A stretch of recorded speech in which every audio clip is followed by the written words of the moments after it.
Hello everyone. आज का chapter है बच्चा, एक समस्या समाधाक तथा एक वैज्ञानिक अन्वेषक के रूप में। Child as a problem solver and a scientific investigator. समस्या समाधान का अर्थ, यदि हम किसी निश्चित लक्ष्य पर पहुंचना चाहते हैं पर किसी कठिनाई के कारण नहीं पहुंच पाते हैं, तब हमारे समक्ष एक समस्या उपस्थित हो जाती है। यदि हम इस कठिनाई पर विजय प्राप्त करके अपने लक्ष्य पर पहुंच जाते हैं तो हम अपनी समस्या का समाधान कर लेते हैं। इस प्रकार समस्या समाधान का अर्थ है कठिनाइयों पर विजय प्राप्त करके लक्ष्य को प्राप्त करना।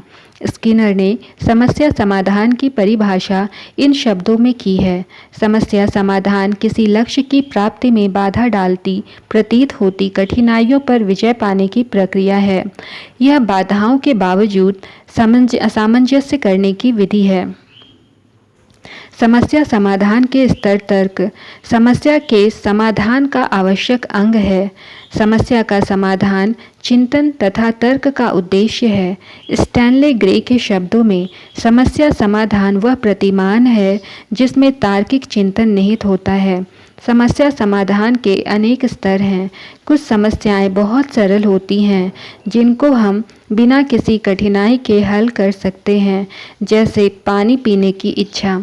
हम इस इच्छा को निकट की प्याऊ पर जाकर तृप्त कर सकते हैं। इसके विपरीत कुछ समस्याएं बहुत जटिल होती हैं जिनको हल करने में हमें अत्यधिक कठिनाई होती है, जैसे रेगिस्तान में किसी विशेष स्थान पर जल प्रणाली स्थापित करने की इच्छा। इस समस्या का समाधान करने के लिए अनेक उपाय किए जाने आवश्यक हैं, जैसे पानी कहाँ से प्राप्त किया जाए, उसे उस विशेष स्थान पर कैसे पहुँचाया जाए, उसके लिए धन किस प्रकार प्राप्त किया जाए इत्यादि।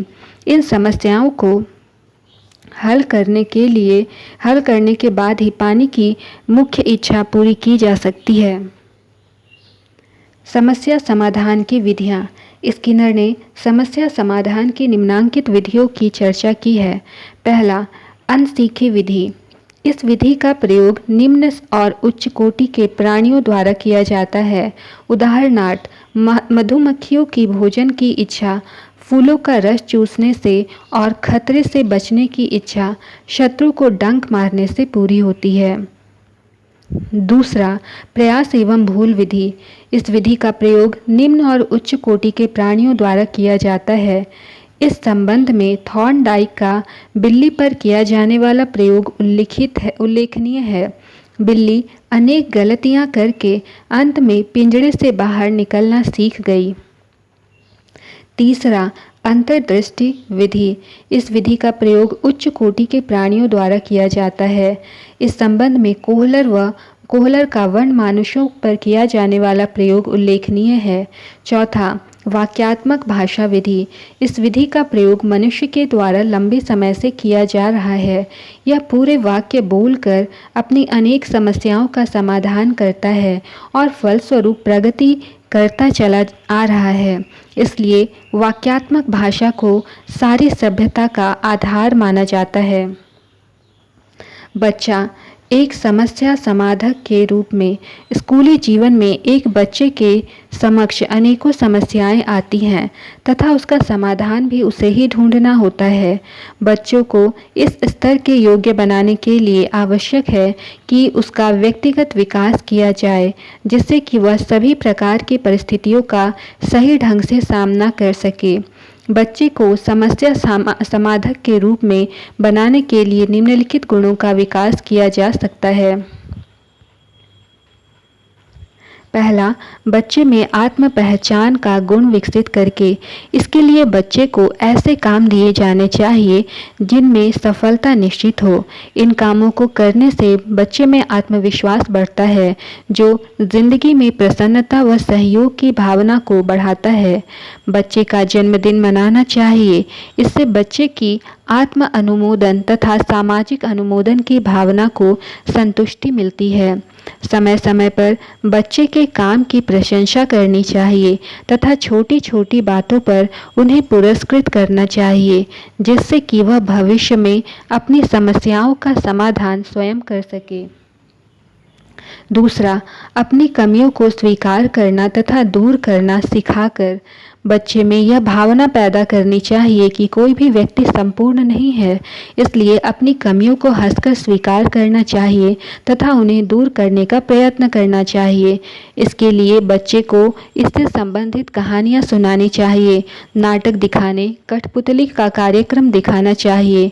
बच्चे के गुणों को खुलकर प्रशंसा करनी चाहिए ताकि बच्चा अपनी कमियों को भूलकर अपनी प्रतिभा को निखार सके। तीसरा, बच्चे को स्वावलंबी बनाने के लिए प्रोत्साहित करके बच्चे को आत्मनिर्भर बनाने के लिए हमेशा प्रोत्साहित करते रहना चाहिए।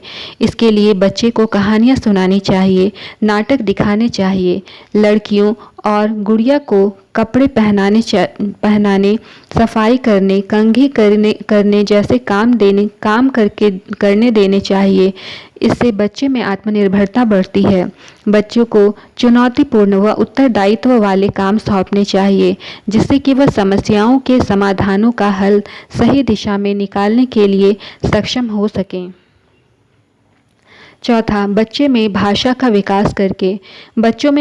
विकास करके एक शिक्षक उसे समस्याओं को सुलझाने में सक्षम बना सकता है। यदि बच्चे में भाषा कौशल होगा तो वह अपनी समस्याओं को हल करने के लिए कोई ना कोई मार्ग अवश्य निकाल लेगा। पांचवा, बच्चे को बार बार प्रयास करा के बच्चों को यदि छोटी छोटी समस्याओं को स्वयं हल करने के लिए बार बार प्रेरित किया जाए तो एक दिन वह अपनी समस्याएं स्वयं हल करने लगता है। यह विधि बच्चों के समस्या समाधान के लिए सबसे उपयुक्त विधि मानी गई है। समस्या समाधान की वैज्ञानिक विधि। स्किनर के अनुसार समस्या समाधान की वैज्ञानिक विधि में निम्नलिखित 6 सोपानों का अनुकरण किया जाता है। पहला, समस्या को समझना। इस सोपान में बच्चा यह समझने का प्रयास करता है कि समस्या क्या है, उसके समाधान में क्या कठिनाइयाँ हैं या हो सकती हैं और उसका समाधान किस प्रकार किया जा सकता है। दूसरा, जानकारी का संग्रह। इस सोपान में बच्चा समस्या से संबंधित जानकारी का संग्रह करता है।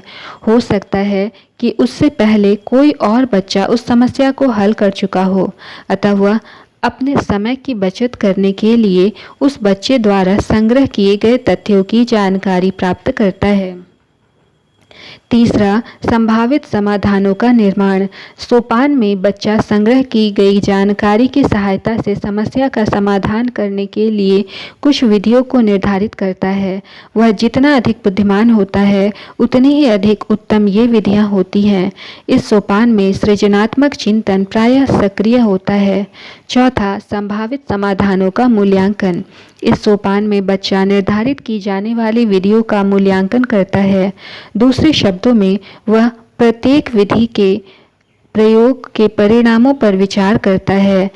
इस कार्य में उसकी सफलता आंशिक रूप से उसकी बुद्धि और आंशिक रूप से संग्रह की गई जानकारी के आधार पर निर्धारित की जाने वाली विधियों पर निर्भर रहती है। पांचवा, संभावित समाधानों का परीक्षण।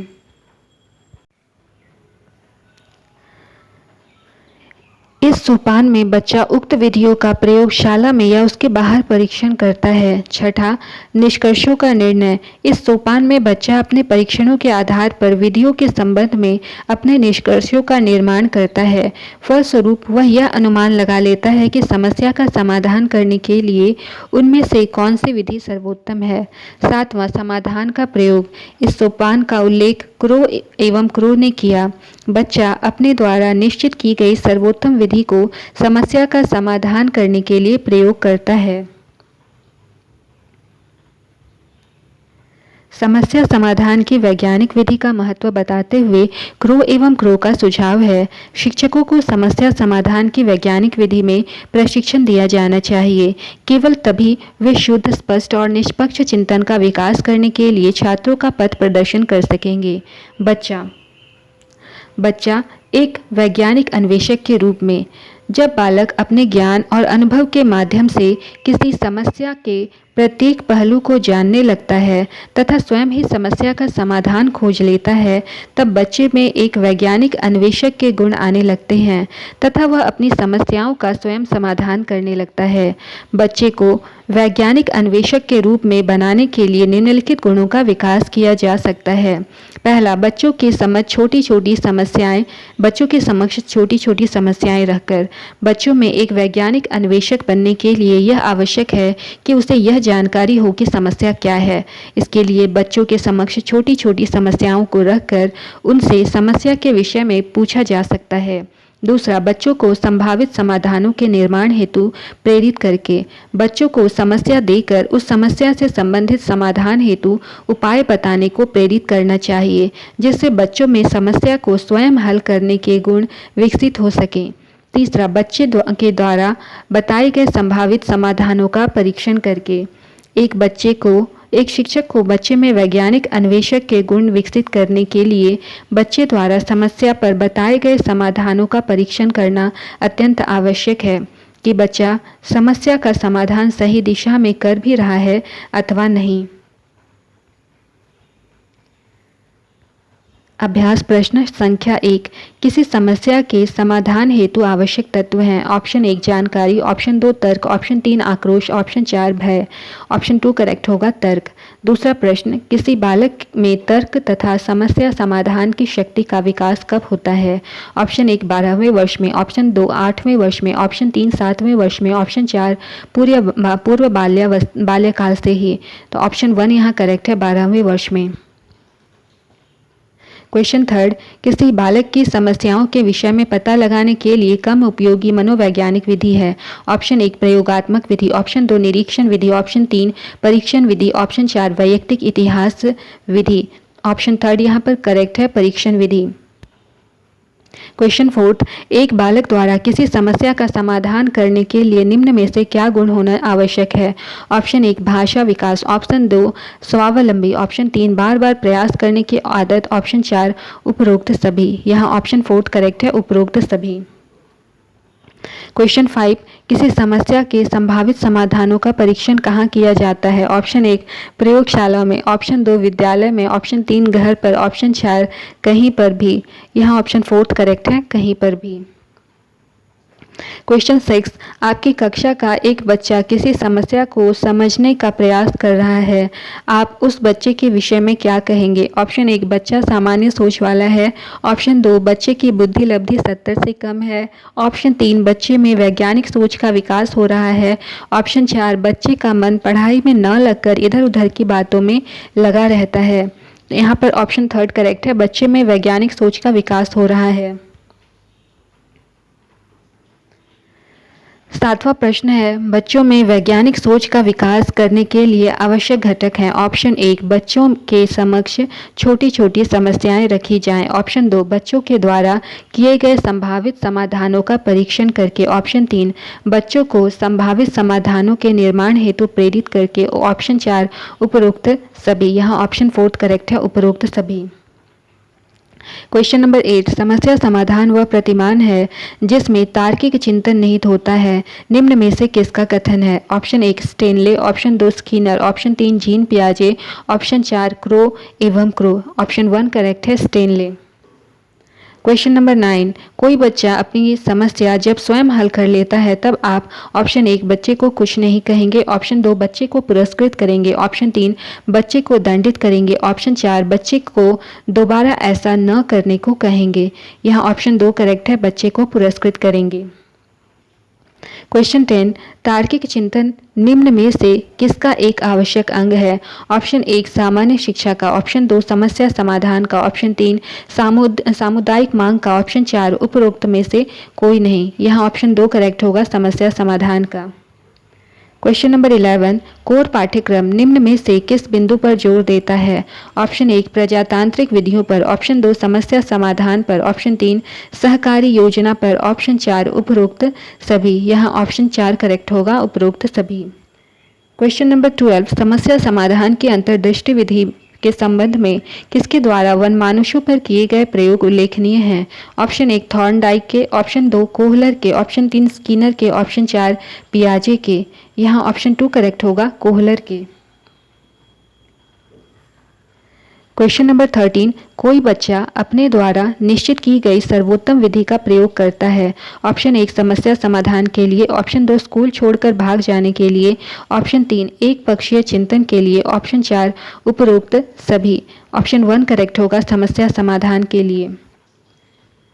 क्वेश्चन नंबर 14, जब कोई बच्चा अपनी समस्या का समाधान स्वयं करने लगता है तो उसमें निम्न में से क्या गुण विकसित हो जाता है?